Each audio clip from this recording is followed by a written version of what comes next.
Hello, everybody. We're going to wait a few minutes till people come in. I'm very excited today. Welcome to Tuesday. What is up with the background? I don't know.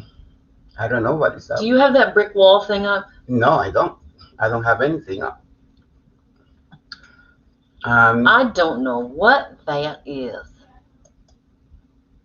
Okay. We are here and we are live. This is not our usual day, but Monday we were all busy with family, and so. Hey, Daniel. Welcome to Tuesday.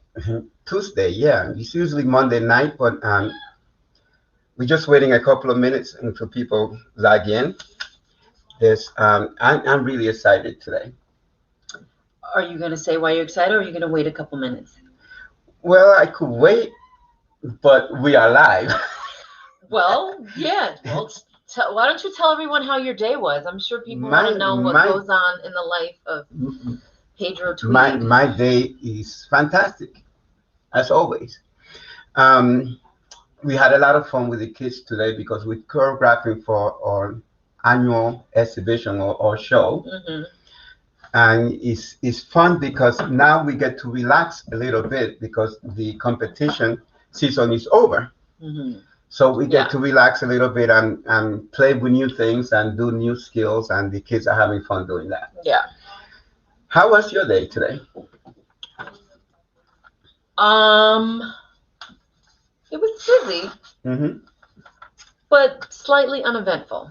Yeah, we babysit this morning. We have the little one, my nephew that comes to visit on Tuesdays, and he is, pulling himself up, and he's surfing. Yeah, surfing. I think he's trying to stand up. It's funny because I watched him today, and he's actually doing squats. Yeah. He's doing squat, getting down, getting up. And he's working the quads. Yeah, he's working in the hamstring. And he stays there on the horse stance like a martial artist. Yep. Well, so I tell you why I'm excited because I read our guest books, and even as I was looking, as I realized that I've read other books that were by him that I had. And you didn't realize it. And I didn't realize. I said, oh my goodness, it's the same guy. And I don't know if you remember when you first started working out with us, I had some of the kids doing some of the training that he recommends, which is static training. The weight training?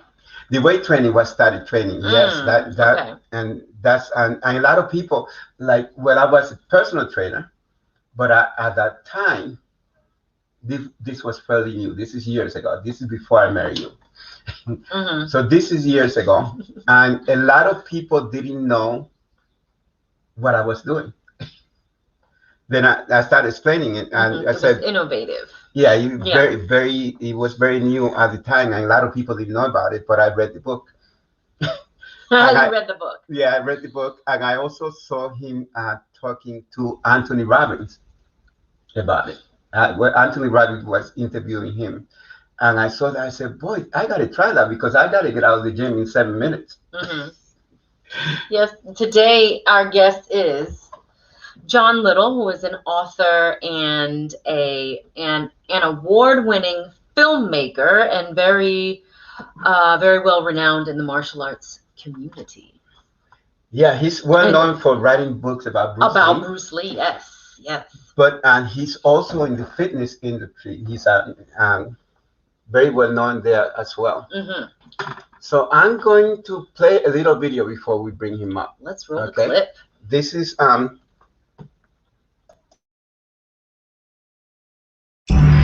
Martial art has a very, very deep meaning as far as my life is concerned. In 1973, Bruce Lee began production on his final motion picture. As an actor, as a human being, all these I have learned from martial art.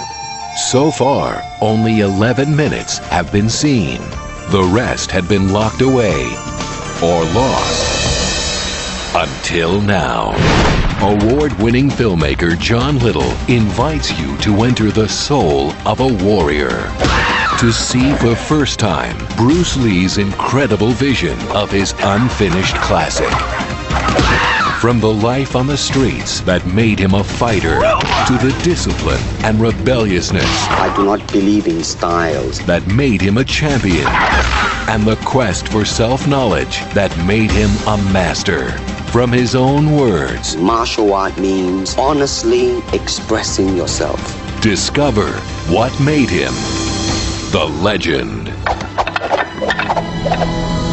The never-before-seen original 41 minutes of Game of Death revealed, alongside the startling story of the man who brought it to life.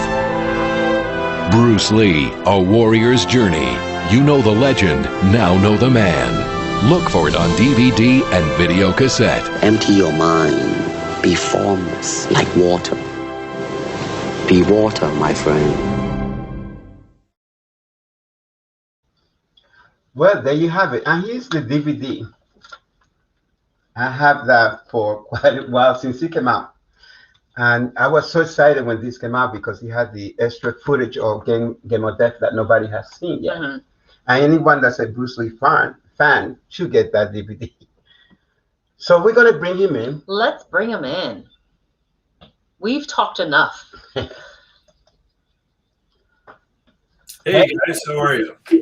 Welcome to Tweed Talks, John. Thank you. Well, thank you for having me. How are you folks tonight? We're very good. Very good. Yeah, I'm super good. I'm super excited. I don't even know. You know, like I seen everything that you have done. And I think that if I ask you a question, you just keep going and talking. That could be a danger, yeah. Because you got a lot of things that you have done. So why don't we start with the martial art? Because I know we have something in common there. Sure. Well, where would you like? What part of martial arts would you like to start with? Well, we both got inspired by the same movie. Enter the Dragon. Well, that was your Bruce Lee. There was another movie that you got. Oh, another movie back from our era that we're talking about? Yeah, Five Fingers of Death, right? Oh, yeah. Five Fingers of Death was great, but I actually saw that after Enter the Dragon. So, yeah, it was back in 73 I saw Enter the Dragon. And that blew my mind. I didn't know that, you know, that this whole martial arts component at that level was even possible. So Bruce Lee opened my eyes to that. And then I became a Bruce Lee zealot. You know, my bedroom wall was a shrine to Bruce Lee. And I went and saw all of his films when they became available here in Canada. And by extension, I was interested in all of the Kung Fu movies that came out. And Five Fingers of Death usually would be playing on a double bill later. This would be about 1975 with either The Chinese Connection or Enter the Dragon. So I watched that movie probably 50 times because that's how many times at least I went to see Enter the Dragon. But I loved Five Fingers of Death. That was a great movie. Yeah. So you folks are based in New York, right? Yes, we are. So New York, I think, had all of the Kung Fu movies before anyone else did, at least in North America. So you would have had the firsthand insight to the early releases long before I did. Well, you know, when it came out on video, I think it was like $65. Wow. And it was a VHS. Yeah, I remember that. And then you rented another VHS so you could pirate the one VHS that it was on. I still have it. I absolutely did that. Yeah. Yeah. So me and my cousin were having a contest to see who will see Enter the Dragon the most time. So obviously I won because I had the VHS and I watched it over and over. Wore the tape out. So he said, You had forced that.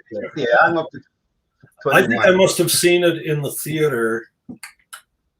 I'm almost embarrassed to say now, but I think I probably saw it 200 times in the movie theater. Yeah, it was like a religious experience for me. Wow. Yeah. That is unbelievable. And when the kids came out of the movie, were they fighting, pretending? In the aisle.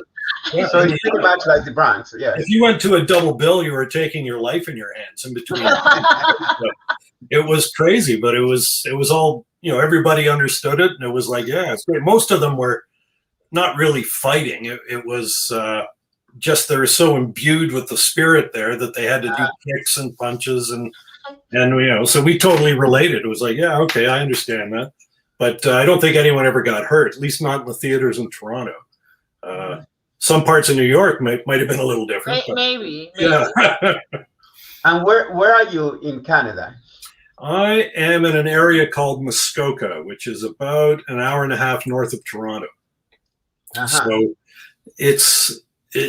when my parents first moved up here, it was kind of considered a retirement area.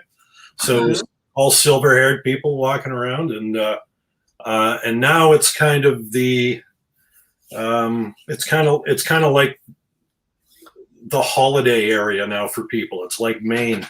So a lot of affluent people have cottages up on the lakes up here. I'm not one of them, but they do tend to gravitate north. It's a beautiful area, lots of lakes, lots of trees. I was going to say, do you feel like you're in the Florida of Canada?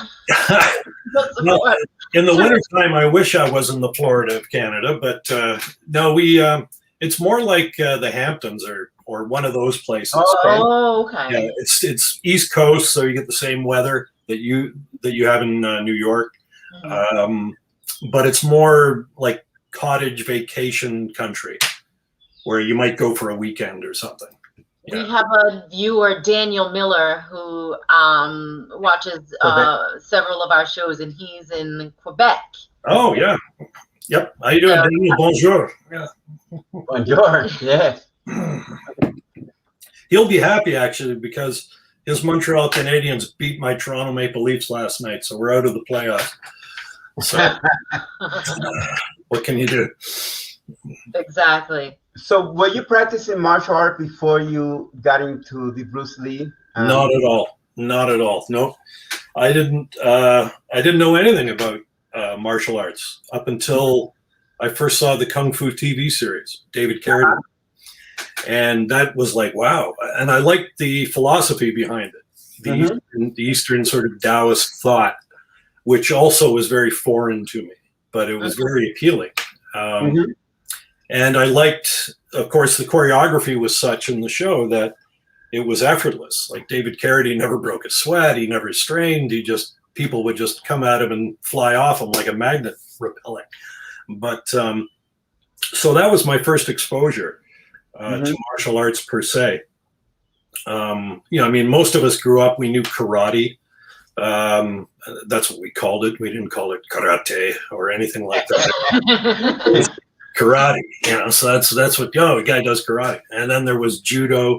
I remember in public school, there was a girl in my class who was studying judo.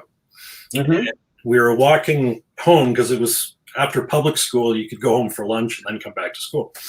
And on my way home, she was with several of her friends, and she was saying how she could flip me to the ground and all this. And of course, I couldn't comprehend that. You can't flip me. You're a girl, and I'm this big, strong guy, which I wasn't at the time.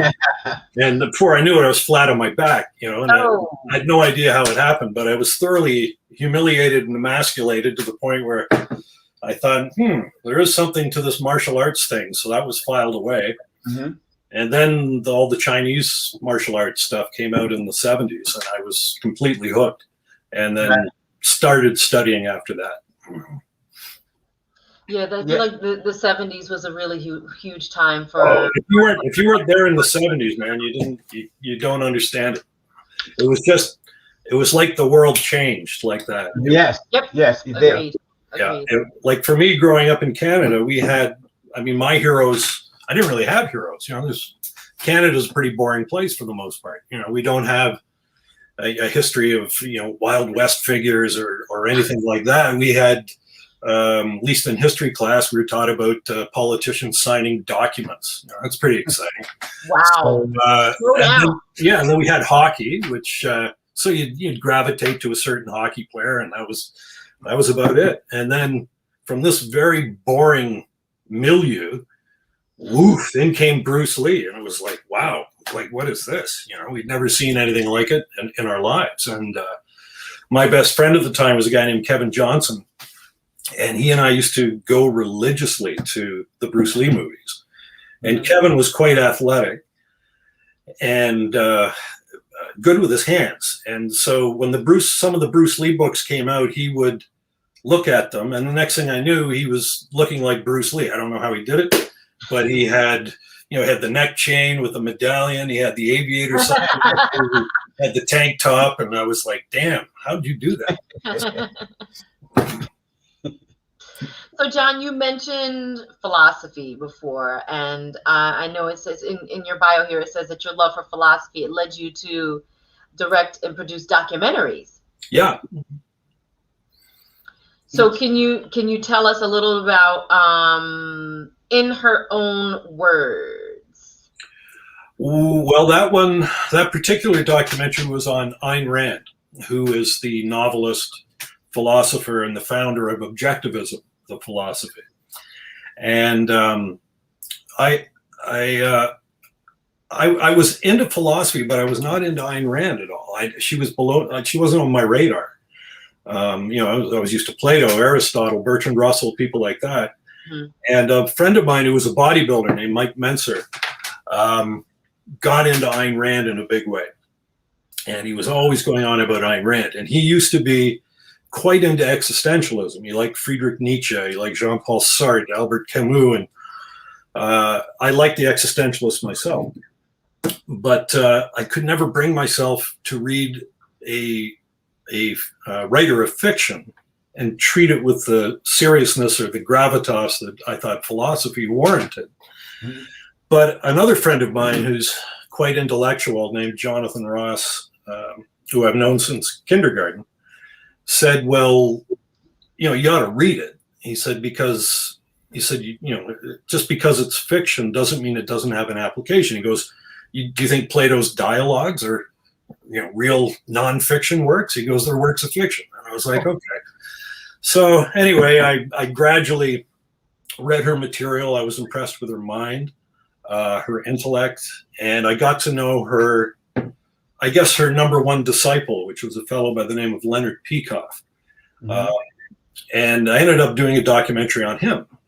He was a PhD in philosophy, but he had accepted her particular brand of philosophy, objectivism, as being so far above all of the other ones that he had studied in university that the other ones weren't worth the time. So I was fascinated by this because this was a guy who had the credentials, a guy who'd been through the mill of university and had come out and said, no, there's something here. So it was fun to hang around with him and learn what it was about this philosophy that was so life-changing for him. And that in turn led to his suggestion that I also do a film on his mentor, who was Ayn Rand. So that's how that film came about. Mm-hmm. Interesting. This is my book. Oh yeah, Tao of Kung Fu. Yeah, that's one. And how many did you do in that series? Because you did more than one. Yeah, I think there was. I know we were going to do 12, but we ended up only doing, I think, 8, if I'm not mistaken. But in truth, 8 was probably all there really was left in the archive at that point to do in terms of new material. The Tao of Jeet Kune Do had already come out, and that had a lot of Bruce's notes. Mm-hmm. Excuse me. But I was very fascinated by these other elements that Bruce had left behind. There was, of course, his Chinese Kung Fu period, which was the book that you held up. There were his investigations into his own evolution as a liberated martial artist, which was Jeet Kune Do. There were his letters that he'd written. He was a voluminous letter writer. There was his philosophy, which of course intrigued me. So going through everything I could find in the archive that was of a more abstract or philosophical bent went into Striking Thoughts, that book. Then there was his press interviews, which was another one. His physical conditioning methods, which I'd wanted to know since I was 12 years old. So to pore over his actual handwritten materials and see what he actually did, as against what other people said he did, was quite an education, because as I mentioned, growing up in Toronto, or not in Toronto, but near Toronto in Canada, and the Bruce Lee phenomenon popped. Suddenly there was a martial arts school on every corner. And every martial arts school told you that Bruce Lee studied their style so that you would come in and give money and learn the art. Yeah. And you'd look at the instructor who looked nothing like Bruce Lee. And he would tell you that's how Bruce Lee got in shape. That's how he got these abs, it was being in a horse stance and doing punches. And it was like, even then it didn't compute, but I didn't have any means of fact checking.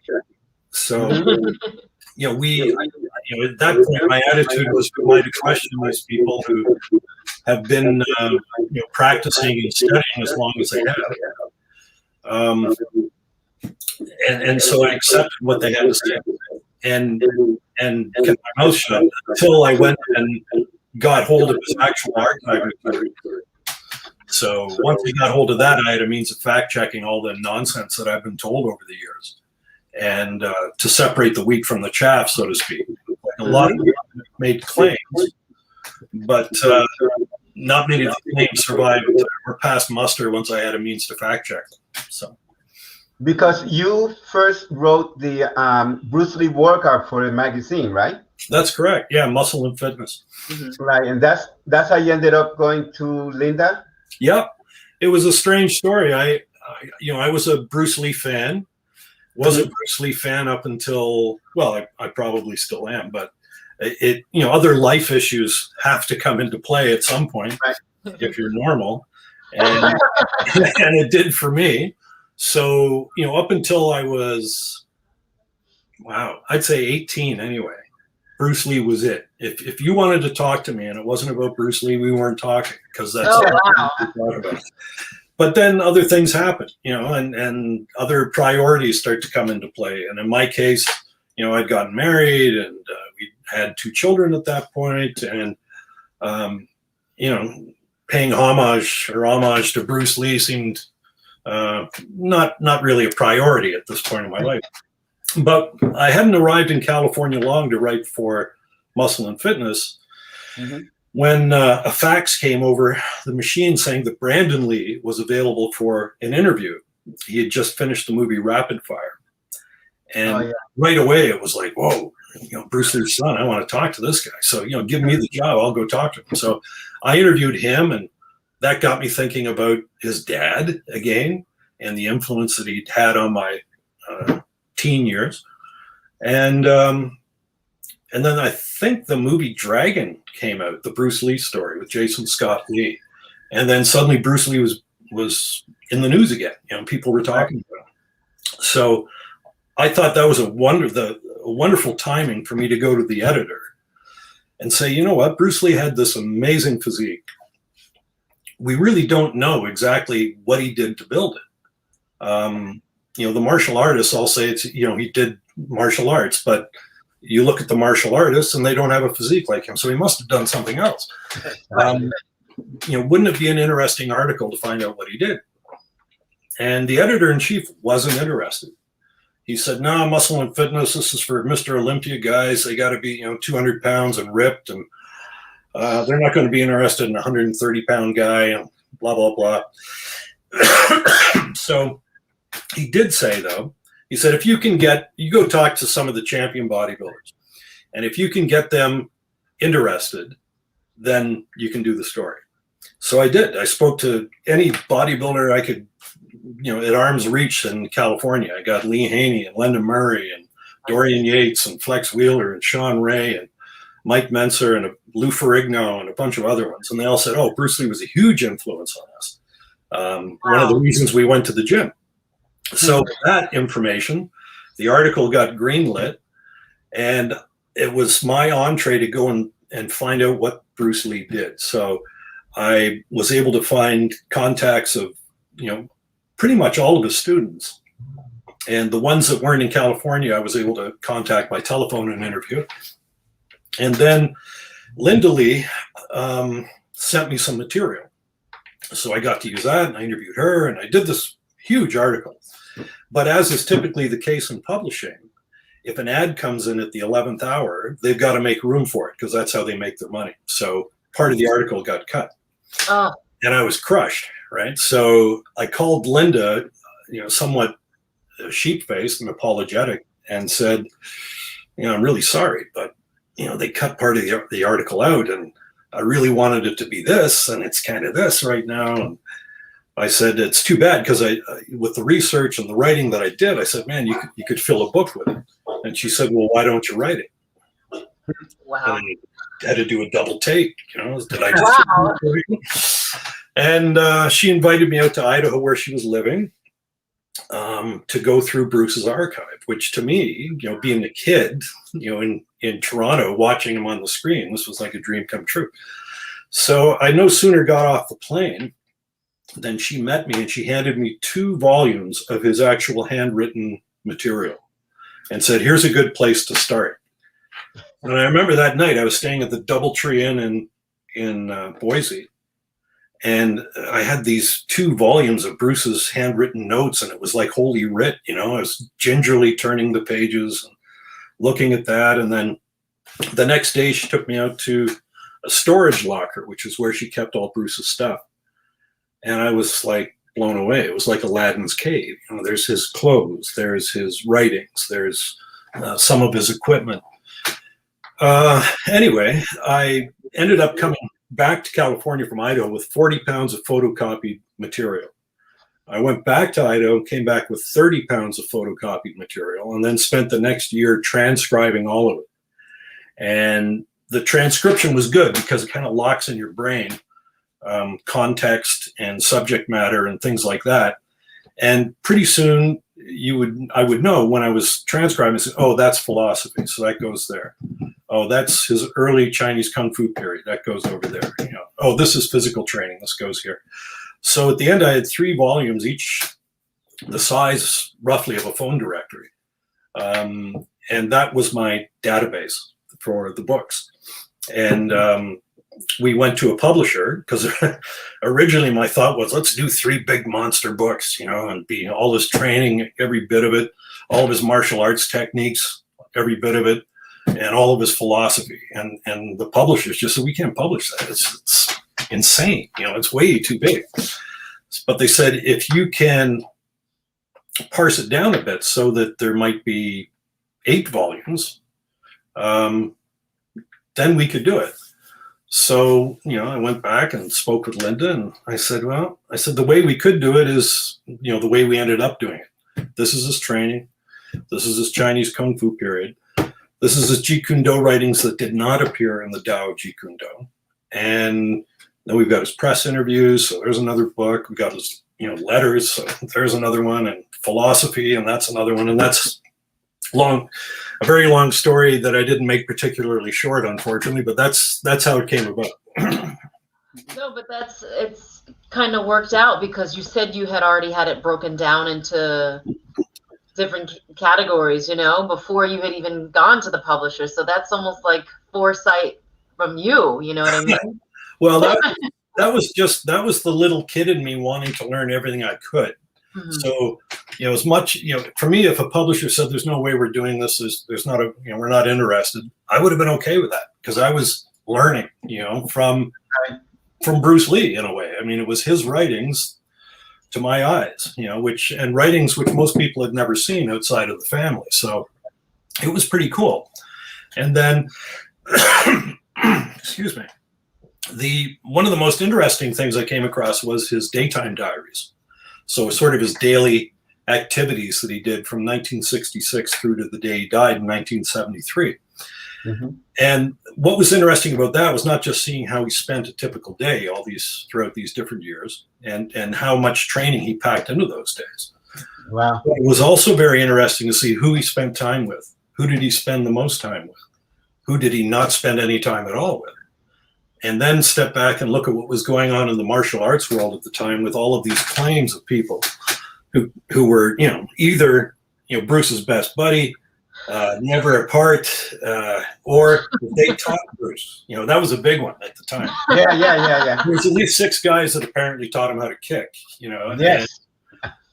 So what was really cool about these daytime diaries at the time was that apart from them, I knew that they were lying.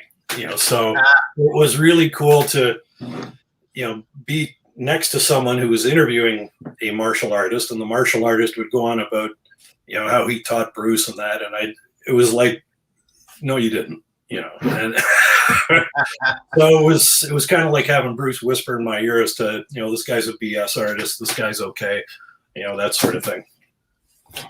Wow. So then, fitness. I started training years and years ago and then I was working for a recreation department where I had kids come in and do weight training. And then I read your book around that time. And then we were doing holding the weight as much weight as you can. We started training. And people didn't know what I was doing at the time, but they were doing it because they had a lot of respect for me. And I tell you, we would do, and I see the kids improving by the week. They were improving how much they could hold. Yeah, it's static contraction training to this day is one of the most efficient techniques I've ever used. In every single time that I've used it or put somebody on that program, the weights soon become impractical. That's how quickly and how much stronger, how quickly they become stronger. It ceases to become a safe activity with free weights. And with machines, you exceed the amount of weight on the selectorized weight stack very quickly. So it's, for the past few books I've written on exercise, I've been looking for a different way to reach the same end, basically, that doesn't involve, overloading machines or barbells to the point where it's, a little more precarious when you're in the gym. So that's, I'm still interested in that protocol because it was so effective, but it was so effective that it outstripped 20th century protocols or equipment. It was kind of like a 21st century protocol, but we were stuck with 20th century technology. Yeah. We're going to show a couple comments. No. Wait, here? Yeah.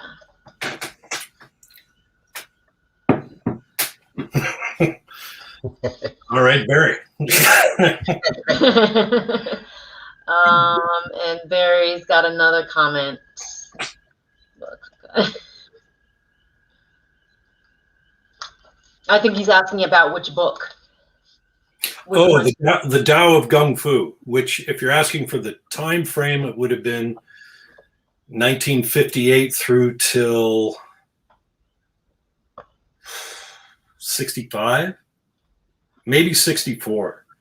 By 65, he was kind of doing his own thing. But when he first came to this country, or to America, his goal, according to Jesse Glover, was he wanted to create a Chinese super system. So he believed, and you can see it in his earliest interviews, that every martial art evolved or descended from Chinese martial arts.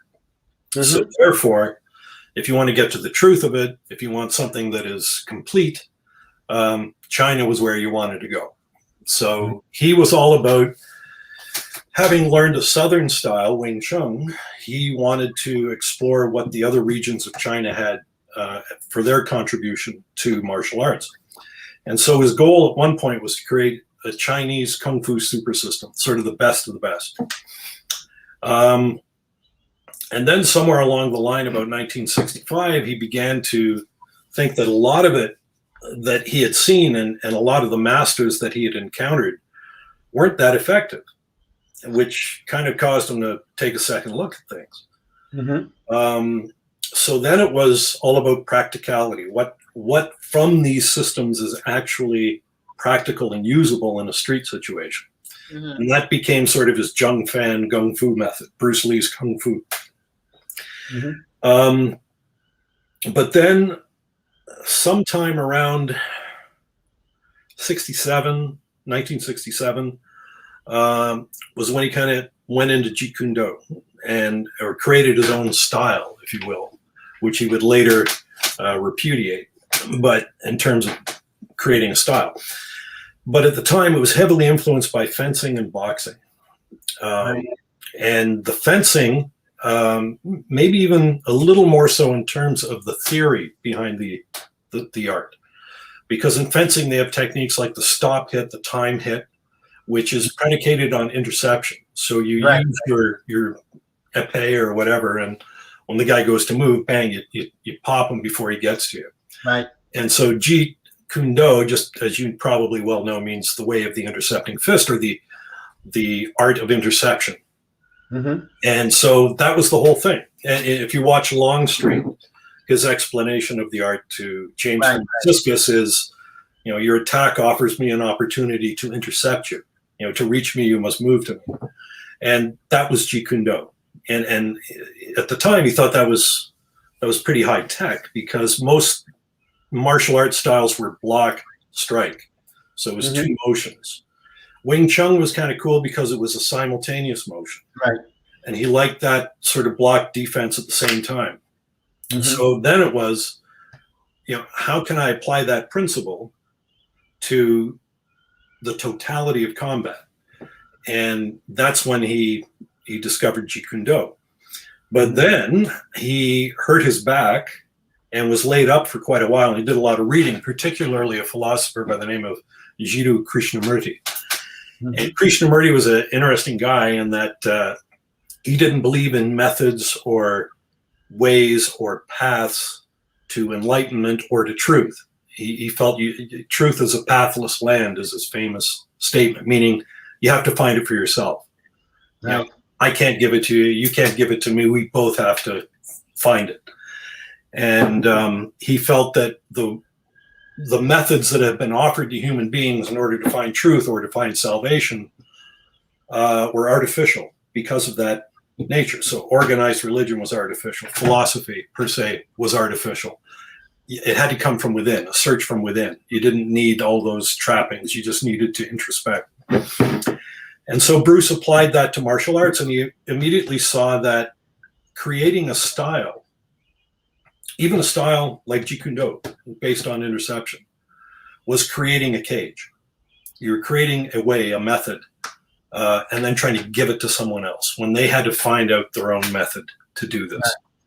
And by the very nature, if your art is based on interception, then if it's not interception, it's not in your art. And sometimes in a street encounter, the guy isn't going to move first for you to intercept. So you can't predict how you're going to be attacked in a fight. So then it was all about, how do you respond like echo to sound? How do you adaptability? Then the water analogy that has been so quoted came in. That adaptability became the big thing. And so his art went through quite a journey itself, or at least his journey as a martial artist was convoluted, although always heading toward reality or the ultimate truth or the truth. So excuse me, he was there were different stages, and when I was doing the books, this is a really long answer to your viewer's question. I apologize. But when I was doing the books, you could tell which was his Chinese Kung Fu super system period and which was the period of enlightenment or liberation from classical styles and ways. And you could also tell which was the period of interception. So once you knew that, it was very easy to see, what part of his life these writings were created in. And it also, to me, made it much easier to read the Tao of Jeet Kune Do. When I first got that book in 1975, it was like it was written in Latin. I couldn't understand it. There'd be a poem, and then there'd be something from Chinese Kung Fu, and then there was Empty Your Mind and, Liberate Yourself. And it was like, what am I reading? It didn't make any sense. But once you understood the context of his journey, then you could see which category these various writings fell into, and that they weren't meant to be read as a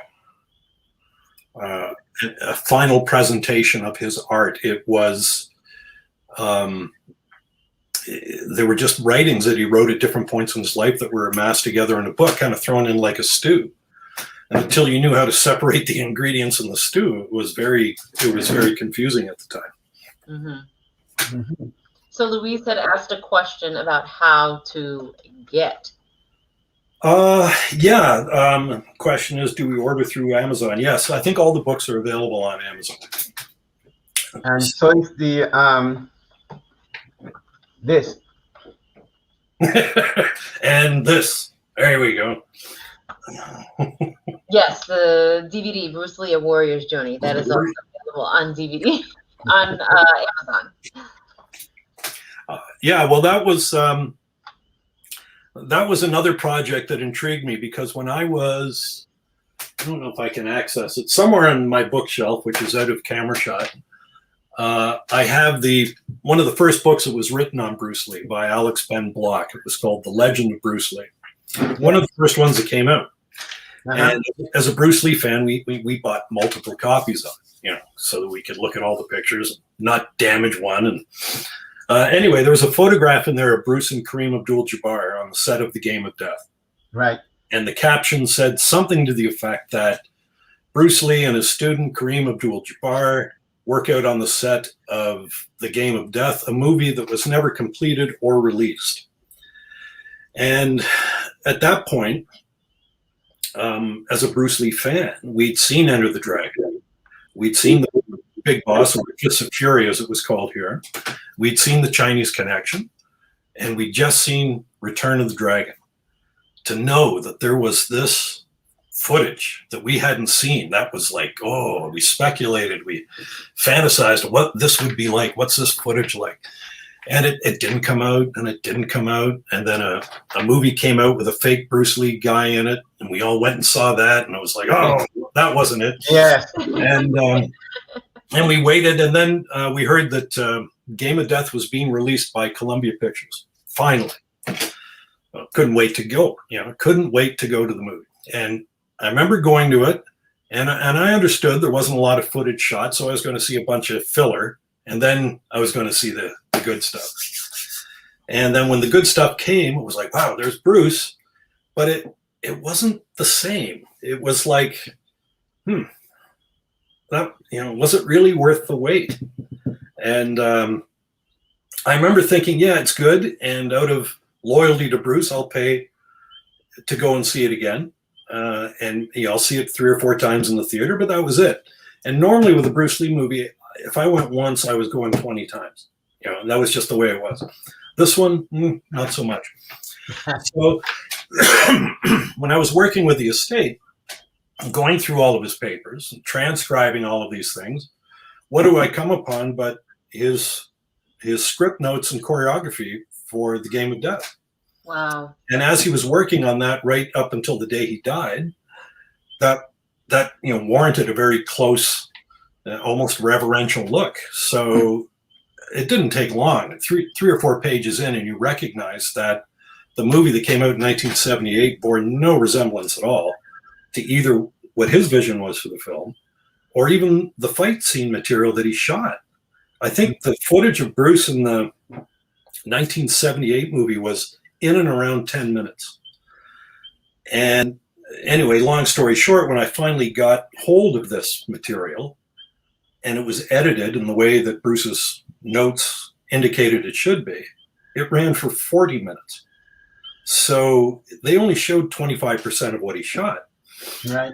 So anyway, I interested Warner Brothers in the project and said, I don't want to do what some of these other Chinese films had done, which is have a fake Bruce Lee, and then basically remake the Game of Death. That would have been disastrous. And I thought what people need to know is his evolution as a martial artist, as we discussed, and how this film was going to be his cinematic presentation of that philosophy.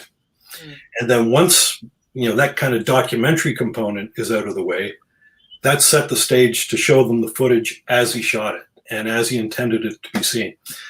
So that was the premise of the film. And it was nice in looking back and remembering reading that little passage in Alex Ben Block's book, film that was never completed or released, to have had a hand in both its completion and getting it ultimately released, but more importantly, in the manner that Bruce Lee himself had envisioned, rather than, some guys who somebody else's vision. Yeah, somebody just cut the thing. Oh, there he is punching a guy in the face. Put that in like that, without any context. So right. Hey, Jesus. Yeah. ¿Cómo está? Oh, he's multiple languages. Yes, No, not like you guys. I understand you guys speak like 4 languages or something. yes, we try. I'm trilingual. Wow. Well, good for you. I struggle with English, so.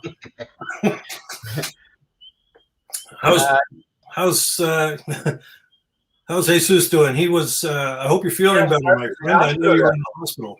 What's that? He was in the hospital there for a while. Yeah, I'm hoping he's feeling He better. seems to be doing well. Oh, this is his response.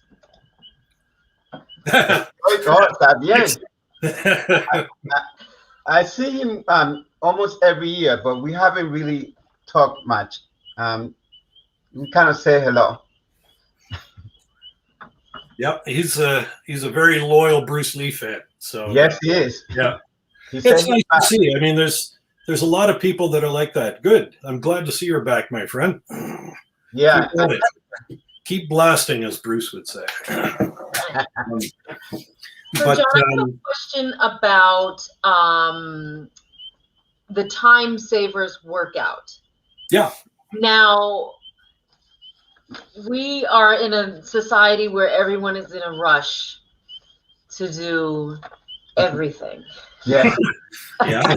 Everything. So tell us a little bit about the Time Savers workout and what was your inspiration into writing that? Ooh, that's a long story. The short version is that we did research, basically. If you want to sort of tie it into a more Jeet Kune Do attitude, it was that there was a lot of tradition that had seeped into the fitness world. People did things because other people did them that way. And my eyes got opened that it didn't have to be that way when I got to know a bodybuilder by the name of Mike Menser, who has passed away. But at the time that I got interested in the 70s, the first bodybuilder to really make it big was Arnold. He was the king. And his training methods were that you needed to go into the gym 6 days a week, 4 hours a day. Wow. In order to come anywhere close to building your body. And so as a young, naive and impressionable male, I figured that's what you have to do. I mean, that's what he says. Look at how he looks. Never mentioned steroids, but that's what you had to do. So myself and tens of thousands of other aspiring bodybuilders did what Arnold did, or tried to. And we quickly burned out. But then when that happened, we were told we were just taking the wrong supplements. We needed to take, Joe Weider's protein or this or that. So, whatever money you made on your summer job, it was going out to buy all this nonsense that you just ended up, passing out the next time you went to the bathroom. So then I met Mike Menser, and he was a pre-med student at the time. And right away he said the bodybuilding stuff is nonsense. He said nobody needs to be in a gym that long. And he won the Mr. Universe contest with a perfect score, the first one in history. And like I mentioned, Arnold was 6 days a week, 4 hours a day. He trained 30 minutes, 3 to 4 times a week. That was it. And he said the key is the intensity of the work you do, not the duration of it. Much like he said, have you ever looked at the calves on a distance runner and compared them to the calves on a sprinter? So the sprinter always has bigger, more muscular calves. But he said if it was the volume of work that was responsible for building bigger muscles, the distance runner does way more volume. He should have much bigger muscles, but he doesn't. It's the intensity of the work that's done. He said, and that's precisely why I think the longest sprint in Olympic competition is 400 meters. They don't have a mile sprint because it's impossible. You can't work hard and long. The faster you run, the less distance you can run. So he said, what you need to do is make your muscles work harder. Your workouts will then be briefer. But then, excuse me, you also have to allow for recovery to take place, because the muscles don't grow or adapt during the workout. They adapt during the rest interval. Right. So how long is the rest interval? That was the big question. Well, we did a study at our facility, our fitness facility, and we got a machine. It was called a bod pod. And it kind of looked like, remember the TV show Mork from Ork? It was like space capsule. That's what it looked like. And it used Boyle's law, which is an air displacement or gas displacement principle to determine composition. And the studies that I'd seen had shown it to be on par with hydrostatic or underwater weighing for accuracy. And what I decided I wanted to do with my clients is find out, how often do you need to be in the gym? Like, is it every day? Is it every other day? Is it 3 days a week? Is it 2 days a week? And the only way I could figure out how to do that was that I would test all of my clients' body composition. And then the next day I would train them. And then for 2 weeks, I said, do not work out. Just do what you normally do, but come in every day and we're going to check your composition so we can find out when this benefit from the workout shows up. And anyway, we did that. And when we threw all the data on the table, looked at it, we saw a bell curve, as you would expect with anything genetic. And for 86.5% of all of the people, no benefit showed up until day 7. So if you worked out before that, you would short circuit the production of the result that would ultimately be produced, or you would just dig a deeper hole and no result would be produced. We had some outliers, some people that had recovered in 3 days, and other people that wouldn't recover and adapt shy of 14 days. Wow. So what we saw was that just as there's a broad continuum for anything that has a genetic component to it, whether it's height with very small people and very tall people at the other end, or ultraviolet light, sunlight tolerance. Some people can't tolerate much at all. Other people can go out there for hours with no problem. These are genetically mediated traits. And what we found was that exercise and tolerance to exercise, or exercise of a demanding nature, is also has a continuum. With some people that can take all kinds of it, and some people can take very, very little of it. Most of us being in the middle. Mm-hmm. And we found that once every 7 days was perfect. So, excuse me, knowing that, I then had a dilemma, because we had just started a personal training gym. We charge by the session. This article suddenly went out in Iron Man magazine and everyone was reading it. But I thought, well, we can't ignore it. I mean, people need to know the truth. Mm-hmm. That's what it is. So we told our clients, we're only going to train you once a week. And some of them were not pleased with that, because they had it in their head that more is better. Got to do more. Wow. But over time, we were able to share the science with them. And there's been much more and far better science that has come in since our study that is supportive of that. And so when you mentioned, Crystal, that people are sort of time pressed, mm-hmm. It's very true. It's the one commodity in your life that once spent, you never get it back. Right. So if you don't have to spend hours and hours and hours a week in a gym. Why would you do it? Right. You know, as a human being, there's so many other things you could be exploring or learning, or, well, like you mentioned, you speak 3 languages. You know, for the guy that's the gym rat in the gym 6 days a week or something, you don't have time for it. But Right.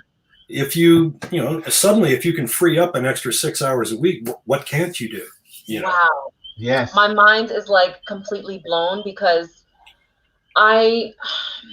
even someone who is into fitness, I find it hard to a lot of times stay consistent. Oh yeah. And so, like, okay, I want to work out 2 or 3 days a week, and so I would work out a couple days, and then I wouldn't work out for like 2 weeks. Yeah. And so then I said, I have talked to my husband about this, and he has said to me, if you do something for 21 days straight, it becomes a habit. So I said, you know what? I'm going to do that. On March 1st, I started working out every single day. Every day. And I mix it up. Sometimes I do weight training. Sometimes I do bands. Sometimes I do just restorative yoga. So it's not like, breaking down the muscles every day. So I have been working out. I'm still doing that. Well, it's good, but you'll find that there's a point of diminishing returns in terms of benefit progress.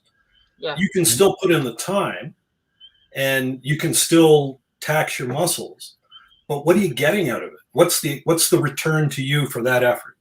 And as Pedro mentioned, when he was doing, the hard training, the static training, he was seeing progress every workout. And that's the way it should be if you do it right. Mm-hmm. You shouldn't just do the same thing all the time. Right. And in fact, there's another factor that needs to be considered, which seldom is, and that is wear and tear.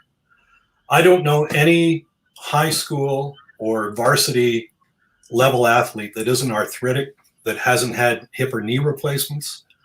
And the reason is that your knee joints and your elbow joints are called hinge joints, because that's the way they operate, like a hinge, like the hinges on a door. Right. And like a door, or the hinges on a door, you've got a lifetime of regular opening and closings built into them. You get that at birth. And even as you're growing, the cells regenerate at a quicker rate up until about age 24, and then not so quickly.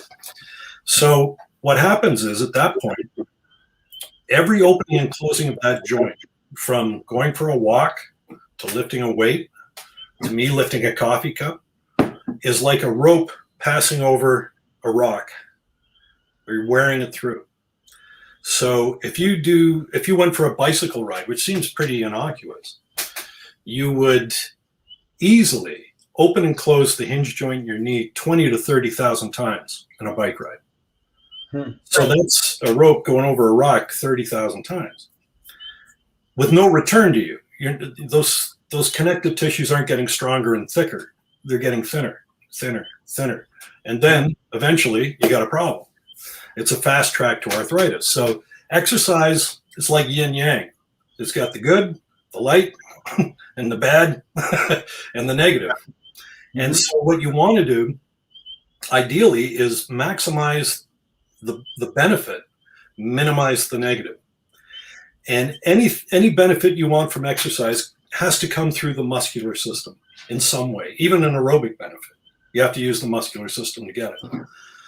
So what we're seeing, and what the studies are starting to support now, is that the more demanding the muscular work, the greater the totality of metabolic involvement, including aerobic involvement. For example, you're riding a bicycle on a flat surface. You can go for hours. And if you have a friend with you, you can talk to them the whole time while you're doing it. No big deal. You're not even aware of it. But now you come to a hill, and that grade now has gravity pulling you down, and you're working against that. And consequently, your muscles are now working harder. Now, at the base of the grade, you're aware something of a metabolic nature is occurring in your muscles. It's not terrible, but there's something going on there that wasn't happening on the flat. And as you go further up that grade, you're really aware of it. Now you're not talking to your friend at all. You're huffing and puffing, and you might be standing up to try and complete the revolutions of the pedals. And eventually you get off the bike and walk it to the summit, and your chest is heaving, you're breathing, you're sweating. But if you look at it, when did all of that benefit, when did that change occur? It was the last 30 seconds of that bike ride when your muscles were working the hardest. So similarly, when you're training other muscle groups, what happens is, generally speaking, you have 3 classes of muscle fibers: slow twitch, intermediate twitch, fast twitch. All of us have it. We just have different complements of it. Mm-hmm. A perfect workout would activate and stimulate all 3 classes of muscle fibers, so you don't lose any of them. And that becomes more important as we age. We want to preserve all of those fibers. If you're riding on the flat, it's only slow twitch fibers, endurance fibers. Mm-hmm. Intermediate and fast twitch don't need to come in. Once you start going up the grade, once the muscles are working harder and it's more demanding, you quickly run out of slow twitch fibers, or you use them, but they don't recover quick enough to come back in. So they go to intermediate twitch to assist. But because the demands have gotten greater, they fatigue out before the slow twitch have recovered, and then you bring in fast twitch. And that's why you get the burn. Mm-hmm. With the burn, that lactic acid also comes an enhanced aerobic effect. That's when you're breathing more heavily at the top of that hill than you were on the flat. So the more demanding you can make work you can impose on your muscles, the more thorough the workout you will have, but it will also be a briefer workout. And fast twitch fibers don't share the same recovery profile as slow twitch fibers. Right. Excuse me. So if you went for a bike ride on the flat, when you came home, you could go right back out and do that again. Right. Because it's only endurance fibers, and they recover very rapidly. They also don't store the most glycogen. They don't. There's very little benefit in a slow twitch fiber, in the sense that if you autopsy a 90-year-old, slow twitch fibers are going to be fine. They're going to be absolutely perfect. Fast twitch and intermediate twitch will have deconditioned. So as we get older, the most important thing to do is activate all the fibers, preserve all the fibers, not just one class. So what a proper training program does is stimulates all 3 classes of muscle fiber. To do that, it has to be demanding on the muscles so that the body has a reason to recruit fast twitch fibers. Once it does that, if you're doing it in a demanding fashion, it's not going to be a long workout. It's going to be like that last third of that bike ride up the hill. You might be a minute, you might be a minute and a half, and your legs are done, but you've hit all the fibers. As opposed to just riding on the flat for another hour. Right. You know, so anyway, that's trying to preserve the good stuff. But what it also does is it cuts down on the wear and tear, because you don't need to be doing it for an hour or 30,000 repetitions in order to achieve it. So that, in essence, is the premise of the Time Savers workout. I love that. I love that. And you also have just given me the permission to stop working out every day. Well, you know what? When you feel like, and it's normal, when you feel like, I don't really feel up to it, that's your body telling you something. We're not migratory animals, you know, where we can just go for, you know, days and weeks and months. We need to rest. We need to recover. And if you look at the people that do the ultra endurance activities, they look, there's a lot of muscle wasting that occurs. Like marathoners do not, you know, they don't look like sprinters. Sprinters look amazing, very muscular, full muscles, very little body fat. And marathoners, while they don't have much body fat, they also don't have much muscle, you know, because the muscle they do have is slow twitch fiber, because the body eventually gets the message that the intermediate and fast twitch isn't being used. It's dead weight. So downsize. And that's what happens. So yeah, I'm almost embarrassed to tell you, I mean, my workouts now are anywhere between 1 and 6 minutes once a week. That's it. And that totally makes sense, because when I work out, my workout is never more than 10 minutes, because, you know, but if I can cut that down, but I guess my thing was that once I made that a habit, did that 21 days, my mind would tell me every night, Crystal, you didn't work out tonight. You need to do something. Well, so I would get down and maybe just do some stretches. I would do some yoga. You know what? And I'm not saying that, you know, you work out and then you climb in your bed and don't move for 6 days.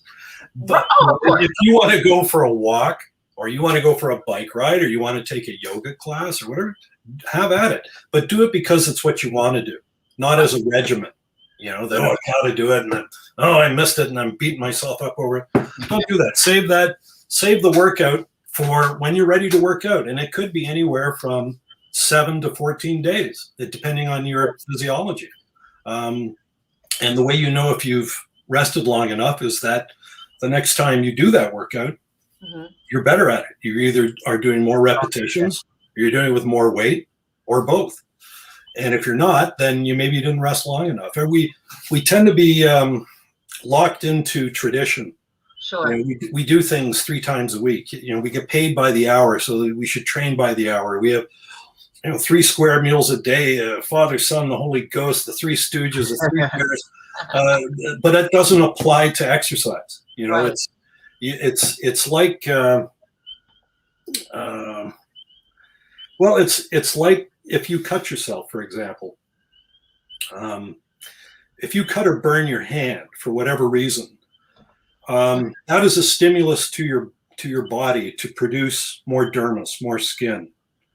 But it doesn't come instantly. It's usually 7 days before that little wound is closed. Right. When you're exercising, you're looking to build tissue as well. Oh, and so that's it's the same thing. You want to apply the stimulus and then get out of your body's way so that it can produce the adaptation you've asked for. okay. No, What do you want to do? You want to show some? see this guy here? Here's Mike Menser. Yeah, that was me when I had hair. Yeah. I say the same thing. Well, they say no grass grows on a busy street there, Pedro. So. John, do you have a new book coming out? I do have a book, but it's not on exercise or martial arts. It's a true crime story based on a murder that took place in the province that I live in 1880. And it's a story that fascinated me when I was a kid, and I wanted to sort of find out the truth of what really happened. So I've spent probably the past 6 years researching it. And it'll come out in 2 volumes, I think in October. So that's my next book. Very good. Do we want to...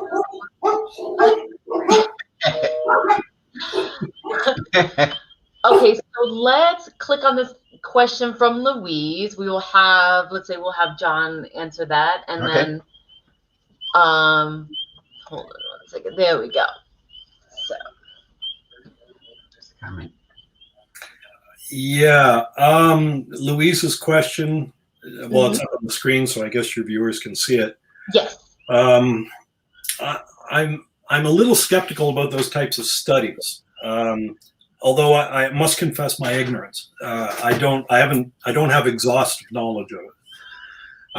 But there was a fellow up here actually that tried to prescribe diet based on blood samples, which was completely bogus. But the reality is, when a young man or woman goes to medical school, they study human physiology, not male physiology and female. They study human, because we have the same skeletal muscular system. Consequently, and that's how doctors are able to perform diagnoses and perform surgeries and things like that, because they know that when they cut into your chest on the left side, they're going to find your heart and not your kidney. We have the same physiology. And we have the same muscle physiology, which means we respond within certain genetically prescribed limits exactly the same. So irrespective of what someone's blood type is, this is a muscular system issue for training. And I confess my ignorance to the study, so I don't mean to dismiss it, but I'm very skeptical of a lot of studies I see, because in most cases, presently, they're funded by supplement companies, a lot of them, even by reputable universities. Universities need money as well. So when their physiology department says they're going to do a study, and Twin Labs or some company shows up with a check, you know, they're not particularly oaks, you know, in terms of moral fiber. Right. So, you know, if I can convince you that I need to, you know, prick your finger and check your blood and, oh my goodness. Well, if you're serious about results, you're going to need to give me $100 a month on these supplements. And that's what a lot of it turns out to. As soon as someone mentions supplements to me, I tend to turn the squelch up. You know, I'm not, it's usually a sales pitch. And supplements are the lifeblood of the fitness industry because they're consumables. You have to come back every month and get them. Right. Whereas if I tell you, hey, you only need to train once a week for 6 to 10 minutes, yeah, I got nothing. That's it's yeah. So, but you know, if I told you this only worked if you bought my magic pixie dust for $200 a packet. You know, I think, I don't know if you're getting ready to say this, but it's so funny that you mentioned supplements because since we're in the fitness industry, we are approached by so many people. Listen, Pete and Crystal, we have these supplements. It's good for people who work out. You guys would be great selling it. But then it's like up the ladder, up the ladder, up the ladder. We won't say exactly what that is, but you know, it's like. I've had that too. I've had a fitness center for 17 years.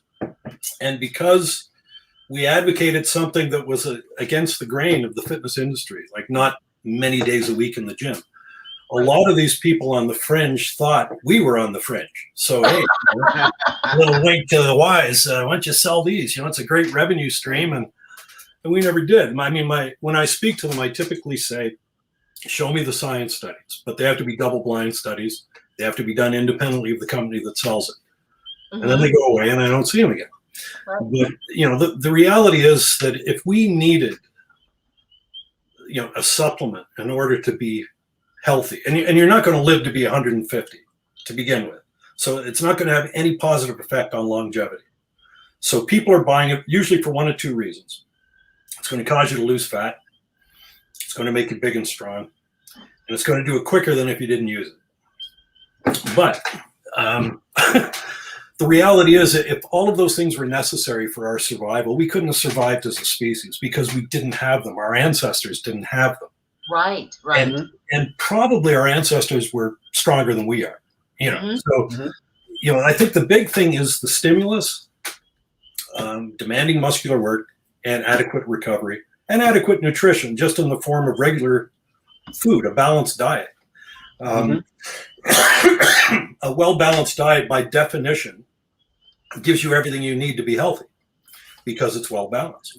And the idea that supplements are healthy and natural is nonsense. You'll never find, for example, you know, a vitamin E gel cap tree growing in the wild. You know, it doesn't happen. You know, vitamin C tablets growing out of the earth.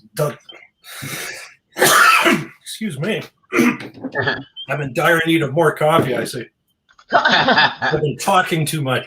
But, John, we really appreciate having you on. There's just such a wealth of knowledge. And, well, it was a pleasure speaking with you. Perfect time because I was writing some notes today. I was like, you know what? I think it's time for me to switch up my workout a little bit.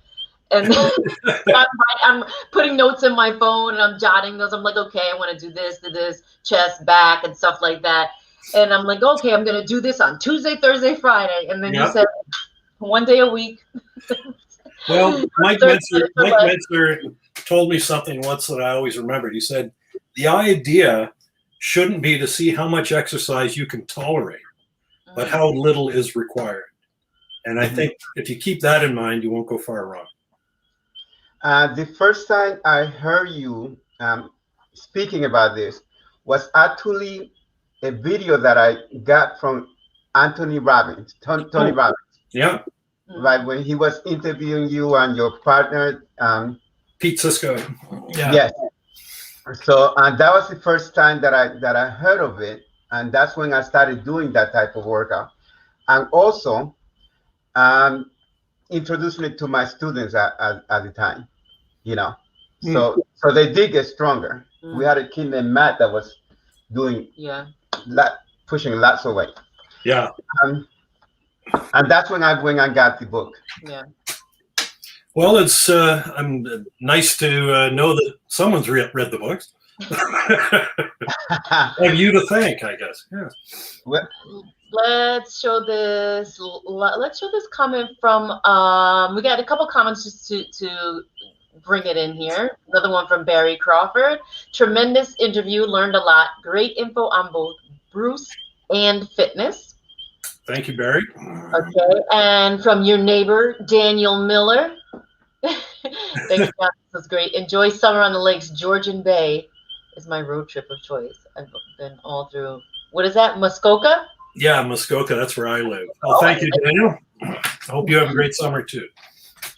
So for our viewers, as John had mentioned before, you can still get the Tao of Kung Fu on Amazon, or actually the whole series that you mentioned. They are available on Amazon. And I just looked up the Time Savers Workout. You can get it on Kindle Store, Barnes and Noble, ebook, Google Play Books, and Scribd. It's another subscription service. Well, that's good to know. Because I want to get it now. I have the book someplace. Oh, no, not that one. But. Oh, yeah. Well, John, we thank you so much for joining us on Tweed Talks. We will let you go Crystal. Coffee. Yes, I'll go and get my throat looked after here. But well, thank you very much. It was a pleasure to be on with both of you, and I hope you enjoy the summer that's forthcoming and stay safe and healthy. Thank you. You too. Thank you so much. Have a good night, John. Take care, folks. So much. Well, there you go. You know, I used to work out that way, then I stopped, and then after, spotting the kids so much and having that little thing bothering my shoulder, I decided to go back to it. That's why you don't see me going 3 times a week anymore for the workout. So wasn't that fantastic? My mind is blown. Your mind is blown. My mind is blown. You already know. I've been working out every day since March 1st. Today is June 1st. All of March, all of April, all of May. That's 90 days straight, you guys. I've been working out. I mean, it's working, but Here's the book again. Good night, Daniel. That's one of the books. So, he has many books. If you look at the promo video, I put some of them separate, but you see all the books that he has. He has a lot of books, and the one now, the murder mystery, based on a true story that just came out, and you could get that on Amazon as well. So, like I said, I had reworked my workout, and I put some notes in my phone. So, I am not the type of person who says, "Okay, I'm going to start fresh next week and start my workouts." I'm going to start today. Tuesdays are going to be my workout day. Oh, there you go. There you go. It's Tuesday, so you might as well start today. Wednesday's going to be my workout day. Okay. But if you're going to do static contraction, why would Wednesday? Because that's Wednesday is your busiest day of the week. Yeah, I do it just before my Tai Chi class. Don't disturb those fast. Well, listen, we have some good shows coming up. I'm not going to tell you yet, but stay tuned. I think we're going back to Monday. You see, once a week. No, we are going back to Monday. We're going back to Monday. Yes, we did these 2 special shows because that's the only time that we could do it at this time. We may do one on Saturday. Yes. No, this Saturday. Right? And there's a bit. But we want to think on a Saturday. Yeah, because the people that live in England, and they can. We have to do it in the middle of the day. Otherwise, it's going to be 2 o'clock in the morning. Gotcha. We also have a very big announcement coming up soon, guys. Yes. Soon. Very soon. So stay in. Stay tuned. Thank you, guys. And tell your friends, tell your friends, because we keep getting these guests that totally blow your mind. And we're going to do some fun show as well. And we're bringing in a model from, what do you call that? That famous thing, from that store. Has the pink. Everybody wears the pink pants. What's that store? Victoria's Secret. Victoria's Secret. We have a model from Victoria's Secret. Yeah. Daniel, I know. I was trying to get my daughter's attention to close the door because the pond right across the courtyard, but I couldn't get her attention. You hear the what? The Oh people- yeah. Yeah. When we used to do the show outside, they were really So loud. Yeah. So loud. But anyway, we have a model coming up from Victoria's Secret, and supermodel that I think she had one private class, and then we also taught her son. But that's one of the models on Model Monday. And then of course my models right here. I'm not doing a show on myself. Sorry.